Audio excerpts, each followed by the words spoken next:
VNSGUમાં ચાલી રહેલી scheme student startup and innovation પોલિસીમાં ઘણી બેદરકારીઓ સામે આવી છે. યુનિવર્સિટીની બેદરકારીને લઈને હાલ સુધીમાં તેમને ફંડ અપાયું નથી. VNSGUમાં ચાલી રહેલી scheme student startup and innovation પોલિસીમાં ઘણી બેદરકારીઓ સામે આવી. 2017માં શરૂ કરાયેલી આ પોલિસી હેઠળ યુનિવર્સિટીને 2019માં 22 લાખ અને 2023માં મંજૂર કરાયેલા 4 કરોડના ફંડમાંથી 45 લાખની ગ્રાન્ટ આપી દેવાઈ છે.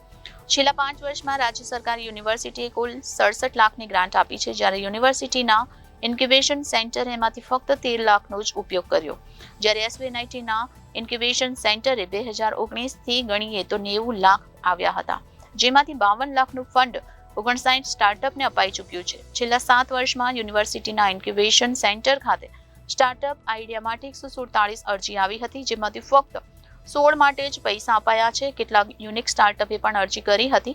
યુનિવર્સિટીની બેદરકારીને લઈને હાલ સુધીમાં તેમને ફંડ અપાયું નથી. Reporter Arvind Rathod, Janadesh news, Surat.